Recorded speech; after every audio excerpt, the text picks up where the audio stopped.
Welcome साथियों, आप सभी को रैंक अप ट्यूटोरियल में स्वागत है। आज हम लोग डिस्कशन करेंगे इंट्रोडक्शन टू ट्रिगोनोमेट्रिक्स। क्लास 10th के सभी स्टूडेंट के लिए ये खास और इम्पोर्टेंट है चैप्टर्स है। किसी भी बोर्ड से आप प्रिपरेशन करते हैं तो आपके लिए सबसे ज़्यादा और इम्पोर्टेंट चैप्टर्स माना जाता है। तो सबसे पहले चैप्टर्स को हम आगे बढ़ाने से पहले इनका हम इंट्रोडक्शन को हम अच्छे से समझेंगे, जो ट्रिगोनोमेट्रिक क्या होता है। तो ट्रिगोनोमेट्रिक की जो डिफिनीशंस है उनको हम लोग थोड़ा सा एक्सप्लेन करते हैं। तो ट्रिगोनोमेट्रिक ये ट्रिगोनोमेट्री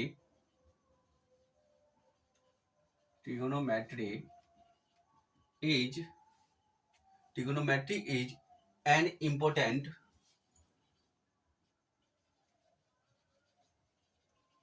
branch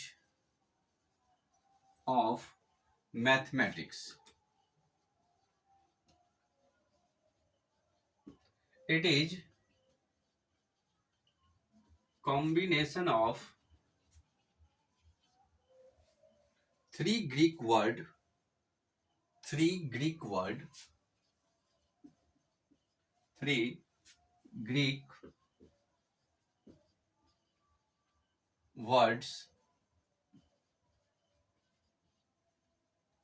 ट्री का मतलब होता है थ्री, मतलब जिसको आप लोग तीन कहते हो, थ्री।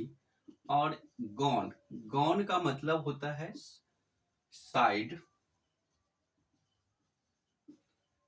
प्लस मेट्रॉन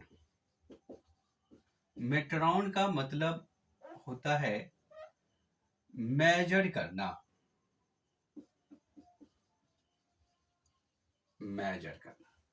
तो थोड़ा और इसको मैं डिटेल करने की कोशिश करता हूँ। देखो, ट्रिगोनोमेट्रिक मैथमेटिक्स का इंपॉर्टेंट ब्रांच है, क्लियर है। अब इसको मेजर करने की तीन तरीके, यानी इन्होंने ट्रिगोनोमेट्रिक जो बना है वो तीन वर्ड से बना है, ट्री, गॉन एंड मेट्रॉन वर्ड से मिल करके बना हुआ है। मेट्रॉन का मतलब मेजर करना होता है, गॉन का मतलब साइड होता है, थ्री का मतलब तीन होता है। ये तो सभी को पता है। अब यहां से एक और कैलकुलेशन है जो सिंप्लीफाइड डिफिनीशन है, measurement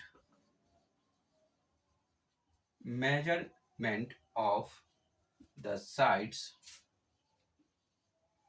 and हम किसका मेजर करते हैं, तो किसी भी साइड का मेजर करते हैं। और किस में करते हैं, तो द एंगल ऑफ द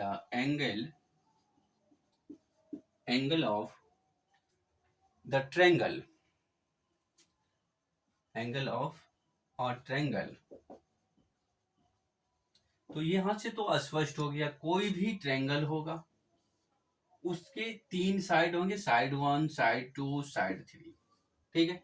अब इसमें जो भी एंगल आपके बनते हुए दिख रहे हैं, इस टाइप के एंगल को फाइंड करना ट्रिगोनोमेट्री का काम है, वेरीफाई है। तो इसके बाद हमें इसके एंगल के बारे में समझना होगा। तो एंगल्स कैसे होते हैं, तो व्हाट इज एंगल्स की डिफिनीशन आप लोग जानते हैं। तो हम यहाँ पे एंगल्स के टाइप को समझने की कोशिश करते हैं। तो एंगल जनरली टू टाइप्स के होते हैं, एक निगेटिव एंगल और एक पॉजिटिव एंगल, क्लियर है। तो निगेटिव एंगल आप किसको कहोगे, पॉजिटिव एंगल कब कहोगे। तो ट्रिगोनोमेट्रिक में तो ट्रायंगल तो बनते हैं, तो कैसे ट्रायंगल बनते हैं और किस टाइप से उसके हम एंगल को फाइंड करते हैं। तो सपोज करिए ये कोई रे है, इसका नाम हम अपने मन से रख सकता हूं। ये मैं ओ ले लेता हूं, सपोज करता हूं ये मेरा ओ ए रे है। इस ओ ए रे को हम लोग इनिशियल साइड बोल सकता हूं, इनिशियल पोजीशन कह सकता हूं, या फिर स्टार्टिंग लाइन कह सकता हूं। ओ का जो होगा हम लोग इसको हम वर्टेक्स नाम दे देते हैं, क्लियर है। अब थोड़ा ध्यान से देखोगे, अब अगर मान लो ये मेरा इनिशियल पॉइंट्स है या इनिशियल रे है, इनिशियल साइड्स है, तो अब इन्होंने यहां से कुछ एंगल मूव करते हैं। तो कौन से डायरेक्शन में, एंटी क्लॉकवाइज डायरेक्शन में। तो ऐसे मूव करता हूं। सपोज करिए इन्होंने ये यहाँ पे आकर के रुक रहे हैं, तो इसको मैं क्या करता हूँ, वर्टेक्स से ऐड करता हूँ, मतलब वर्टेक्स से इसको मैं मीट कर रहा हूँ। तो कुछ ऐसा बना। अब यहाँ पे सपोज करता हूँ ये मेरा बी, यानी ओ बी जो मेरा अब जो रे बना, इसका मैं नाम दे देता हूँ और टर्मिनल, यानी टर्मिनल भी कहा जाता है। ठीक है, टर्मिनल साइड्स ले लीजिए या फाइनल पोजीशन ले लीजिए। ये जो एंटी क्लॉकवाइज डायरेक्शन में जब मूव करते हैं एंगल्स, मतलब एंटी क्लॉकवाइज डायरेक्शन में जब थीटा मूव करेगा, एंगल्स मूव करेगा, तो उसको हम लोग बोलते हैं पॉजिटिव एंगल। ये तो समझ में आ गया, एक मेरा होता है पॉजिटिव एंगल।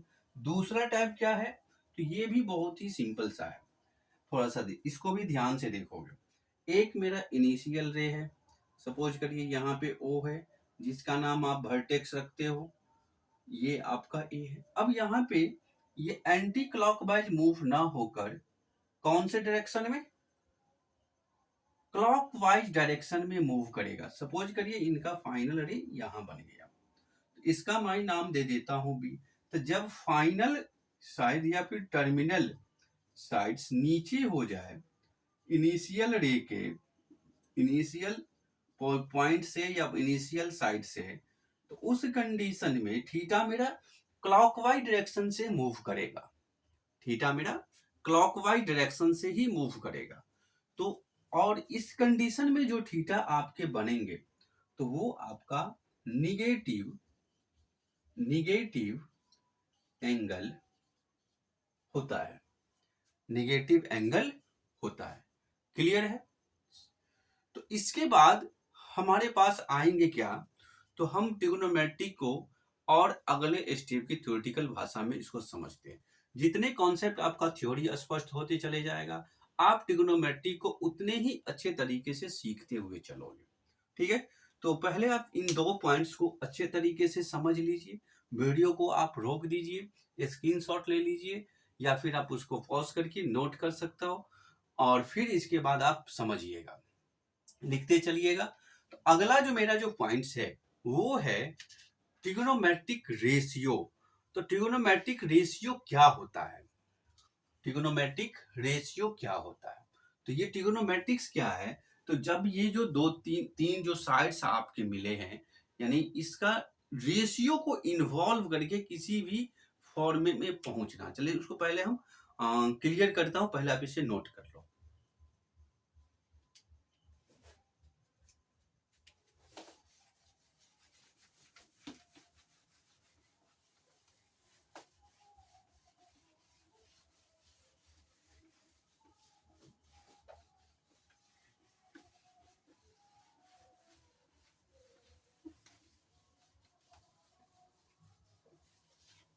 देखिए, अगला जो मेरा पॉइंट्स है वो ट्रिग्नोमेट्रिक रेशियो, वो बहुत ही सिंपल सा है। Trigonometric ratio, trigonometric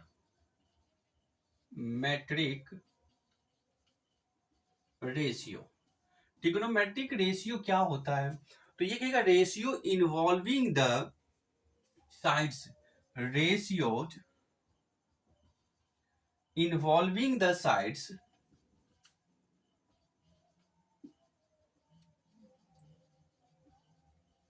involving the sides of an acute angle, of an acute angle। तो किस एंगल का एक्यूट एंगल होता है, तो एंगल जो मेरा जो एक्यूट एंगल होगा वो किसी ट्रेंगल का होगा। तो ऑफ ए ट्रेंगल, तो ट्रेंगल का कौन से ट्रेंगल, तो राइट एंगल ट्रेंगल, यही लिख लेता हूं, राइट एंगल ट्रेंगल। थोड़ा सा समझोगे, थोड़ा सा समझोगे। Ratio involving the sides of an acute angle of a right angle triangle is called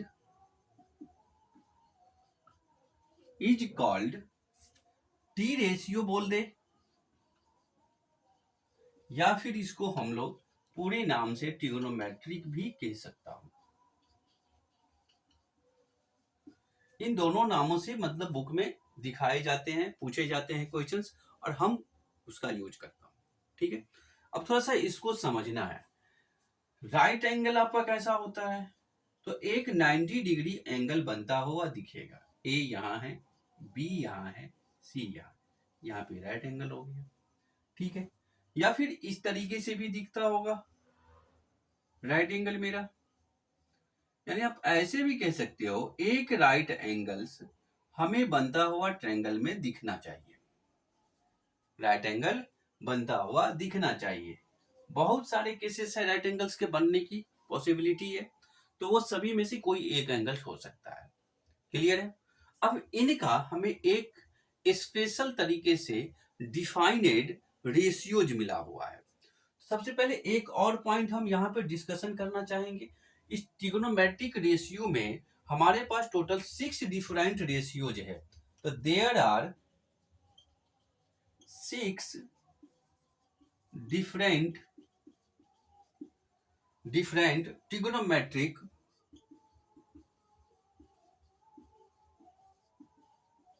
trigonometric ratios of n angles. मतलब जो भी एंगल सब यहाँ भी एंगल है, यहाँ भी एंगल है, यहाँ है, यहाँ, ये सब जो एंगल्स है इसके टोटल ट्रिग्नोमेट्रिक्स में 6 डिफरेंट रेशियोज है। क्लियर है। तो उस 6 डिफरेंट रेशियोज को, ठीक है, 6 डिफरेंट रेशियोज को ऑलरेडी डिफाइनेड किया गया है, हमें उसे डिफरेंट मतलब डिफाइन करने की जरूरत नहीं। तो वो कौन कौन सा रेशियोज है जो हमें फाइंड करना होगा। तो नंबर 1 जो आपका है, मैं यहां लिख रहा हूं, साइन है। नंबर 2 कोसाइन है। नंबर 3 टेंजेंट है। नंबर 4 कोटेंजेंट है। नंबर 5 कोसेकेंट है। नंबर 6 सेकेंट है। मतलब ये 6 टाइप के आपके पास ट्रिग्नोमेट्रिक रेशियोज होते हैं नाम। अब हमें ये समझना होगा साइन का रेशियोज क्या होगा, कॉस का रेशियो क्या होगा, टेन का क्या होगा, मतलब बारी बारी से सभी को हमें फाइंड करना है। ठीक है। तो सिंपली तरीके से आप समझ पाए ट्रिग्नोमेट्रिक रेशियो क्या होता है। तो एक राइट एंगल होगा, उसका 3 साइड होते हैं, तो उस मतलब उसके साइड्स का हमें रेशियो करना है। तो ट्रिग्नोमेट्रिक में टोटल 6 टाइप के रेशियोज बनते हैं। साइन है, कोसाइन है, टेंजेंट है, कोटेंजेंट है, कोसेकेंट है, सेकेकेंट है। तो इस 6 फंक्शन फॉर्म को हमें डिफरेंट डिफरेंट जो 6 टर्म्स मिले हैं, 6 जो टी है फंक्शंस है ट्रिग्नोमेट्रिक्स के, इनका हमें रेशियो डिफाइन है जो ऑलरेडी डिफाइन किया गया है। हमें उसका डिफिनेशन से मतलब इसका रेशियो ध्यान में रखना है। तो कैसे लिखे जाते हैं हम ये अभी डिस्कशन कर रहा हूं। ठीक है। मैं इसको मिटा देता हूं, आप लोग स्क्रीनशॉट ले लीजिएगा।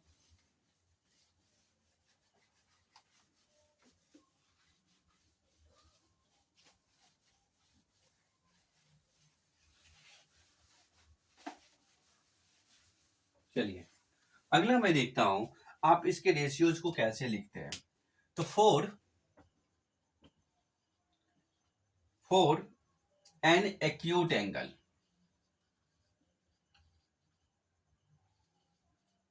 एंगल्स। चलो, तो हम जो रेशियोज लिखेंगे वो किसी न किसी एक्यूट एंगल का ही होगा। अरे 90 डिग्री बन रहा है तो 90 डिग्री क्या होता है, तो मतलब 90 डिग्री से जो कोण छोटा बनता है उसको तो हम लोग एक्यूट एंगल बोलता हूँ। तो जितने भी रेशियोज आप डिफाइन करोगे, सभी के सभी किसका होगा, तो वो एक्यूट एंगल का ही, यानी एक्यूट एंगल का ही बनता हुआ दिखेगा। यानी ऐसा ट्रायंगल जिसमें एक्यूट एंगल दिखेगा बनता हुआ ट्रायंगल, उसी ट्रायंगल का हम रेशियो डिफाइन करूंगा। ठीक है। तो the six different ratios of trigonometric. तो सपोज करिए हमारे पास कोई ट्रायंगल है, यहां भी सीखना बहुत ज्यादा इंपॉर्टेंट है। यहाँ पर आपका एंगल बी बनता हुआ दिख रहा है, यहाँ पर एंगल मैं ए ले लेता हूं, यहाँ पर एंगल सी। तो देखो बी के सामने वाले को आप बोलते हो क्या, जहां पे 90 डिग्री यानी राइट एंगल बनता हुआ दिख रहा है, उस वाले साइड को बोलते हो हैपो tan यूज। ठीक है, अब ए के ठीक सामने वाला, तो ए के ठीक सामने वाले को कैसे मैं रीड करूंगा? तो थोड़ा देखो, इन दोनों में से किसी एक पे, सपोज करिए आपका एंगल सी पे बन रहा है। सपोज करिए ये ऐसा ट्रायंगल है जो बी पे 90 डिग्री बना रहा है और सी पे कोई एंगल बना रहा है। तो अगर वो सी पे एंगल बना रहा है तो इसके ठीक सामने वाले साइड को हम लोग अपोजिट साइड्स ऑफ एंगल, किसका है साइड ये अपोजिट? तो एंगल सी का ये अपोजिट है। कौन है सी का अपोजिट? तो ए बी जो मेरा साइड है वो एंगल सी का अपोजिट है। क्लियर है? अब यहाँ पे जो एंगल बी जो आपका है, एंगल ए जो आपका है वो क्या होगा? Adjacent side of angle A. यानी ये वाला जो बीसी जो आपका जो लाइन है, बीसी वाला, ये जो बीसी वाला जो लाइन है ये कहलाएगा एडजासेंट साइड। ठीक है, किसका? तो ए का, सॉरी सी का। ठीक है, सी पे एंगल बनता है तो सी का। अब देखिए इस तरीके से भी बनता है, दोनों को कंपेयर करके देखना, अच्छा लगेगा और सीखने के लिए कुछ नया मिलेगा। देखो एंगल बी यहां बन रहा है 90 पे, ये आपका एंगल ए है, ये आपका एंगल सी है। अब ये ए सी पे एंगल ना बना के एंगल ए पे बना रहा है। ठीक है, तो अगर एंगल ए पे बना रहा है तो एंगल ए के ठीक सामने वाला क्या होगा? तो opposite sides of angle A. अब ये जो आपका जो बीसी लाइन है, सॉरी ए बी जो लाइन है, इसको आप बोलोगे एडजासेंट साइड्स ऑफ किसका? तो एंगल ए का। ठीक, और बी के ठीक सामने वाले कभी बदलते नहीं है, इसको हम लोग बोलते हैं हाइपोटेन्यूज। अब ये तो बातें समझ में आ गया, जो एक्यूट एंगल में कुछ इस तरीके से होते हैं, इसके कुछ सिंबॉलिकली नाम्स भी है, सिंबॉलिकली तरीके से भी इसको हम रिप्रेजेंट करता हूं। तो कैसे करता हूं? तो थोड़ा ध्यान से देखोगे, ये भी बहुत ज्यादा इंपॉर्टेंट है। हाइपोटेनियस यूज को हम लोग सिंबॉलिकली एच से रिप्रेजेंट करता हूं। हाइपोटेनियस को सिंबॉलिकली एच से रिप्रेजेंट करता हूं, और अपोजिट साइड्स को हम लोग परपेंडिकुलर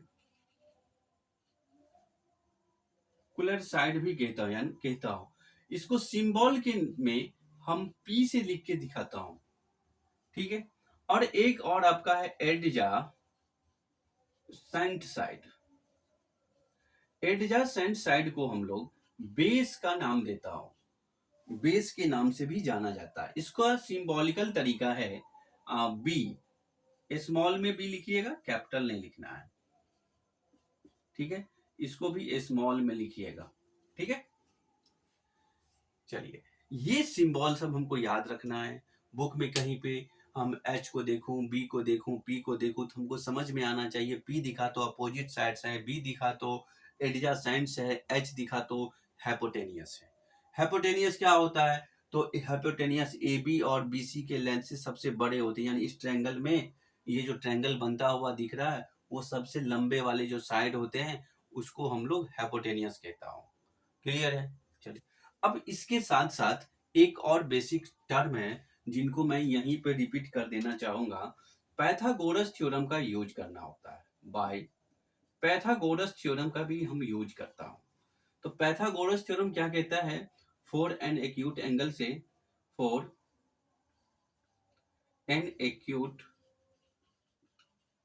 से क्या कहता है, थोड़ा ध्यान दोगे।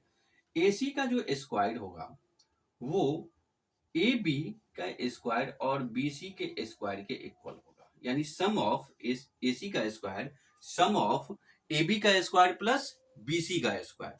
अब ये कंडीशन ऑलरेडी क्लास 9th में हम लोगों ने वेरीफाइड कर चुके हैं। अब यहां से हमें जब भी कभी हमें ए बी फाइंड करना हो तो ए बी अगर फाइंड करना है तो रूट्स अंडर ए सी का स्क्वायर माइनस बी सी का स्क्वायर करूंगा, नंबर एक। नंबर टू, अगर हमें बी सी फाइंड करना है, BC फाइंड करना है तो ये AC का स्क्वायर माइनस AB का स्क्वायर। अगर आपको AC का ही फाइंड करना है तो उसमें भी हम रूट्स लगा के ध्यान में रख सकता हूँ, जो कि ये डिफिनीशन से ऑलरेडी क्लास 9 से लिया गया। किसके हिसाब से? तो पाइथागोरस थ्योरम के अकॉर्डिंग। क्लियर है? पाइथागोरस थ्योरम क्या कहता है? ये वाला जो बड़ा जो साइड है इसका स्क्वायर, और ये वाले जो साइड है इसका स्क्वायर, और ये वाला जो साइड है इसके स्क्वायर, यानी इन दोनों साइड के स्क्वायर को अगर हम आपस में ऐड कर दूंगा तो उतना ही मिलेगा जितना कि आपका AC का स्क्वायर होगा। क्लियर है? चलो और भी थोड़ा सा डिस्कशन है। हम बारी बारी से इसके 6 फंक्शंस होते हैं ना, तो 6 के 6 फंक्शंस को हम यहाँ पे रेशियो के टर्म में लिखूंगा। तो सबसे पहले इसके सिंबल्स को ध्यान में रखिएगा, और इसके जो साइड्स को कैसे फाइंड करना है, यानी हमको अगर BC फाइंड करना है तो ये फॉर्म का यूज करूंगा, अगर हमें AB फाइंड करना है तो हम इसको यूज करूंगा, अगर AC फाइंड करना है तो नंबर 3 वाले फॉर्म का यूज कर लूंगा। इसमें भी आ जाइए, अगर आपको BC फाइंड करना है तो वही फॉर्म का यूज करना है, अगर AB फाइंड करना है तो इसी फॉर्म का यूज करना है। हाँ, एक बात ध्यान रखोगे, अगर C यहाँ बन रहा है, यहाँ पे अगर C बन रहा है तो इसका AB क्या कहलाता है? तो इसका AB परपेंडिकुलर हो जाएगा, अगर एडजेसेंट इसका बेस हो जाएगा। सिर्फ ये अपने दिमाग को क्या करना है, तो एडजस्ट करना है, अपने आप को एडजस्ट करना है, बट ये सब प्रॉपर्टी सभी जगह पे वायलेट है। ठीक है? इसमें किसी भी प्रकार के कंफ्यूजन नहीं होना चाहिए। अगर आप इसमें कंफ्यूजन होते हो तो आपके क्वेश्चंस बनाने में थोड़े थोड़े प्रॉब्लम आना शुरू हो जाएगा। तो इस सभी चीज़ों को आप ध्यान से और अच्छे तरीके से समझने की कोशिश करिएगा। किसी भी प्रकार के डाउट होता है तो वो भी आप हमको बताइएगा, ताकि हम उस चीज़ को और भी क्लियर कर सकें। ठीक है? तो चलिए फिलहाल इसको आप नोट करिए। इसका हम पहले हम एंगल C वाले पार्ट्स को मैं क्लियर करता हूँ। तो ये जो और वाला जो पार्ट्स है मैं इसको हटाता हूँ, और C वाले पार्ट्स को, एंगल जब C पे बन रहा है उसके रेशियो टर्म को मैं लिखने की कोशिश करता हूँ। देखो, जब एंगल आपका C पे बन रहा है इसका ट्रिगोनोमेट्रिक रेशियो कैसा होगा? नंबर एक, साइन ऑफ एंगल C। ध्यान से सुनोगे, साइन ऑफ एंगल C मतलब इस वाले ट्रिगोनोमेट्रिक्स फॉर्म में साइन ऑफ एंगल C क्या कहलाता है? तो अपोजिट साइड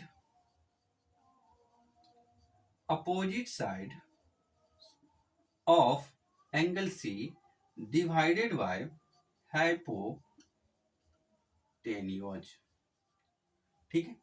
अब थोड़ा ध्यान से देखो, आप साइन ऑफ एंगल C को इस तरीके से भी लिख सकते हो। ठीक है? सिंबॉलिकली भी समझना बहुत जरूरी है, क्योंकि आप इतने लंबे लंबे वर्ड को आप छोटे शॉर्टकट में आप लिखते हो। तो अपोजिट साइड्स को और भी आप बताते हैं परपेंडिकुलर। अब परपेंडिकुलर का मतलब यानी अपोजिट साइड्स ये वाले पार्ट्स हो गए ना, तो आप इसको AB भी कह सकते हो, और हाइपोटेनियस क्या है? ऑलरेडी आपका AC है। ये वाली बात को आप अच्छे से दिमाग में नोट करना। ठीक? और भी है लिखने के मेथड, तो वो भी मैं लिख देता हूं। तो sine C is equal to AB वाला मतलब क्या है? तो अपोजिट साइड से, अपोजिट साइड का सिंबल्स क्या होता है?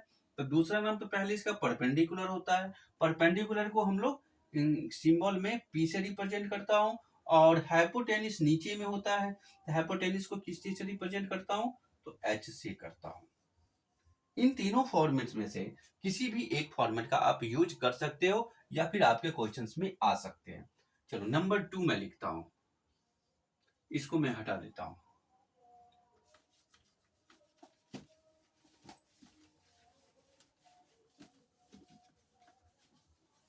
इसको हटा देने के बाद 2-3 एडजस्ट कर जाएंगे इसे।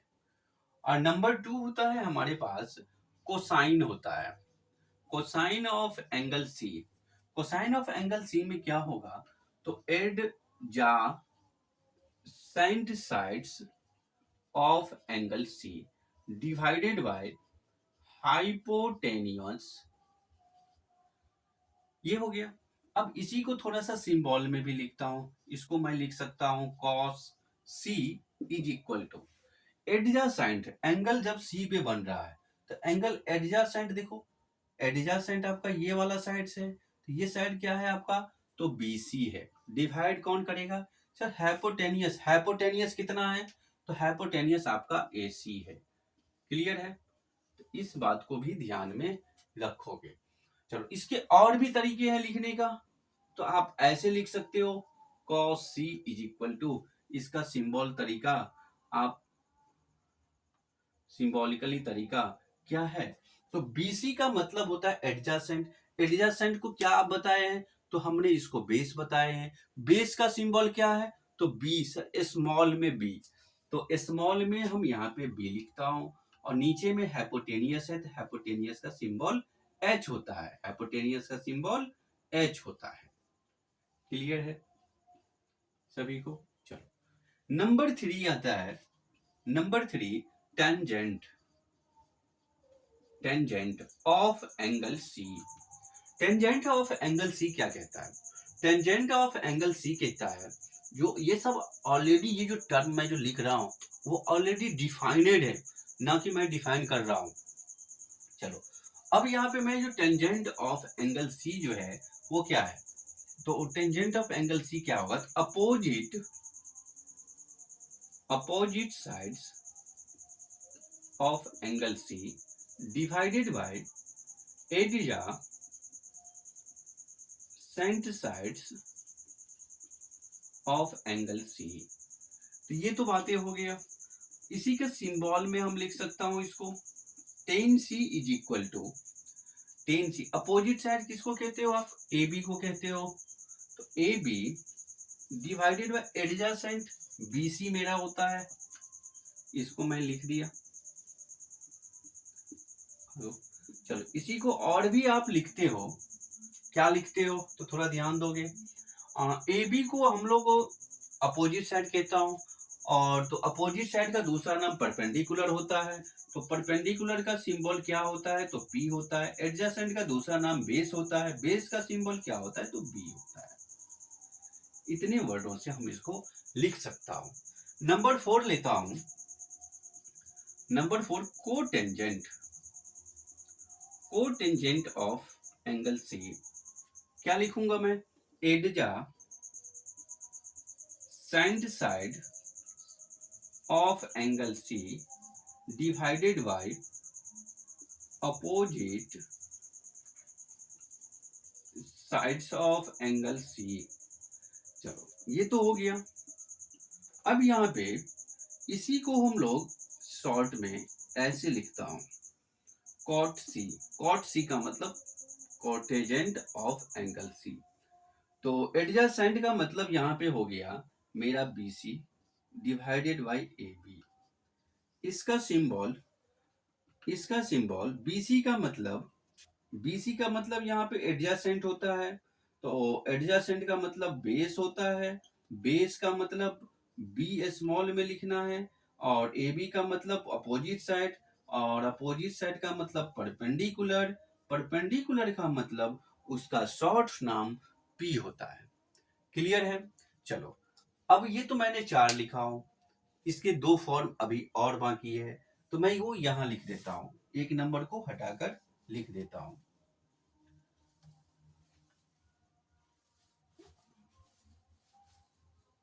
चलो, इसको भी हटा देता हूं। बहुत ही अच्छा प्यारा सा टॉपिक है। नंबर 5, कोटेजेंट के बाद आएंगे कोसेकेंट ऑफ एंगल C। इसको क्या लिखूंगा मैं, कोसेकेंट में हाइपोटेनियस ऊपर होगा, नीचे कौन आएगा, तो opposite sides of angle C। तो हाइपोटेनियस का दूसरा नाम क्या होता है सर, सिंबल में हाइपोटेनियस तो मेरा, इसको आप ऐसे लिख सकते हो cos C, कोसेक C लिखना है, कोसेक, और एक C एंगल वाला, ठीक है। फिर is equal to hypotenuse sir AC, और अपोजिट साइड्स आपका BC होगा। Opposite sides, sorry, opposite sides यहाँ पे मेरा AB होगा। ट्रायंगल फिगर मिटाने से ऐसा हुआ है। चलिए नंबर और भी इसको मैं क्या लिख सकता हूं, तो cosec C is equal to, इसका सिंबल में क्या होगा, तो AC का मतलब हाइपोटेनियस, AB का मतलब अपोजिट यानी परपेंडिकुलर यानी P। इस तरीके से इसको लिखते हो। Number 6 last, secant of angle C, इसका मतलब क्या, तो सेकेंड का मतलब हाइपोटेनियस तो सबसे पहले ऊपर आ जाएगा और नीचे होगा adjacent sides of angle C। चलो इसी को शॉर्ट में कैसे लिखेंगे, तो sec C is equal to hypotenuse यानी H। चलिए अब एडजासेंट साइड क्या होता है, तो एडजासेंट, तो ज्योमेट्रिकल लैंग्वेज में पहले लिखिएगा, सेकेंड सेक सी का ज्योमेट्रिकली लैंग्वेज यानी हाइपोटेनियस ऊपर तो AC ऊपर, नीचे आपका BC हो जाएगा। क्लियर है, आगे देखो। इसी का दूसरा नाम सिंबल में आप ऐसे लिख लेते हो, sec C is equal to